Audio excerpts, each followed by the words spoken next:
Greetings, Undead Scholars. This is Brian. I just wanted to make a quick post and try to catch everyone up on all the things that are going on. You know, if we were meeting face to face, we'd have time at the beginning or end of class to be able to discuss logistics. So I wanted to make a video to just do the same sort of thing.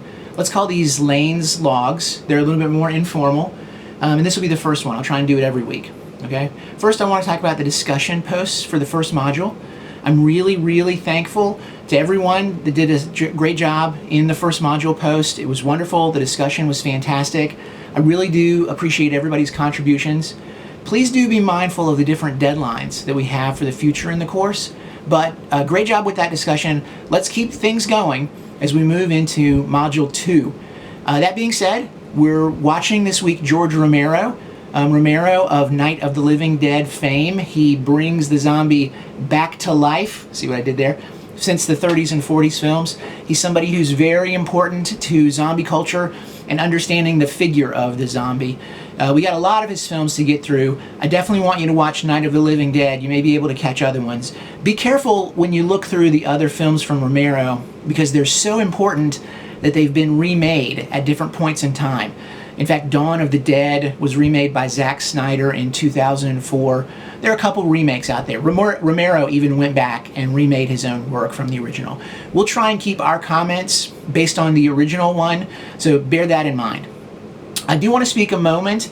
I don't really know everyone's background in rhetoric, but this is a course in rhetoric, so it's a course about understanding the zombie through the rhetorical lens.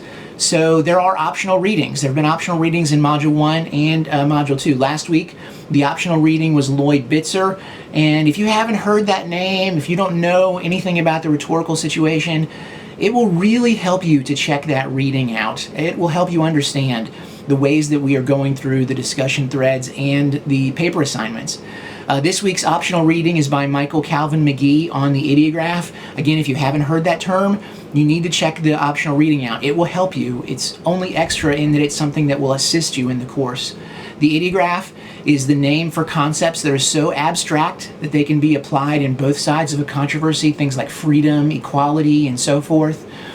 We might want to suggest, is the zombie a term that can be applied to mean a multitude of different things? So finally, let me remind you that Wednesday is the deadline for the What is a Zombie paper. It's like an automatic 3-day extension. You ought to be able to finish that up. We're moving ahead into Module 2, but you've got more time to work on it if you want to complete it.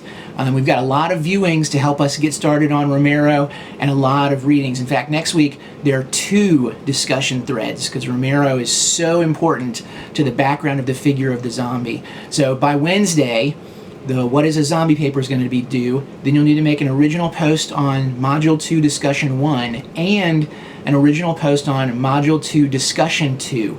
So make sure you get those 3 things done by Wednesday. That will help a lot. Along with that, you should go ahead and start thinking about the final paper. The essays and the articles that we're reading, they're really a good template for you to consider things for the final paper. It needs to have some elements of rhetorical theory, trying to look at the zombie as a figure. So start considering that. This coming module will be doing a proposal trying to get ahead of what we're doing on those. If you have questions, there's video and you can certainly back channel me. Let's have some fun with that final paper, but let's get started on it, okay?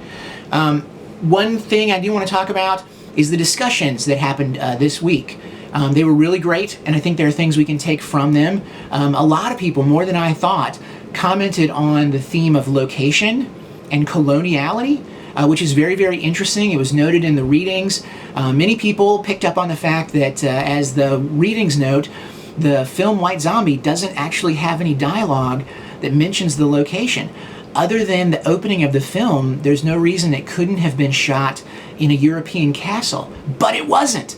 It's a product of its time, like the bits are reading about the rhetorical situation, and that definitely impacted the way the film was received and the way the zombie has been constructed as a figure. Many of you commented on that in the discussion post, so really good job. Now, a second thing about those discussion posts is many people noted these zombies are very different than our modern contemporary zombie. They don't look anything like it. Those 1930s and 40s films are very, very different for us. In fact, they're completely foreign. And one of the things I suggested in the discussion thread is, even though the presentation may be different, even though the zombie follows different rules, like many of you said, they weren't dead to begin with, the themes that it plays on, like race and colonialism, have those really changed that much in the zombie? The zombie's never going to escape its Haitian origin as a figure tied up with the history of that place and the history of racism in that place. So that's something that's always going to carry with it as part of its own baggage, which is obviously why we start there with things. Now, next week, we've got some counterpoints, and maybe this will be a more familiar zombie to you as we move into George Romero and really the archetypal canon of the zombie film. We've got to think about, though, is that our conception of the zombie from Romero? And how did it get that way? Because I'll remind you, when you watch Night of the Living Dead, watch for how many times they use the word zombie. You'll find that it's 0. You'll find that they never use the term at all.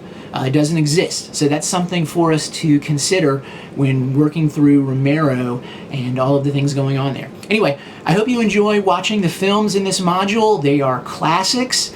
And the readings for them help us with all of our future discussions. It's going really great. I really appreciate it. I think this module will be a little bit more familiar for folks as we move into the George Romero trilogy. So all I can say is I'm looking forward to it. Happy hunting, zombie killers. Bye-bye.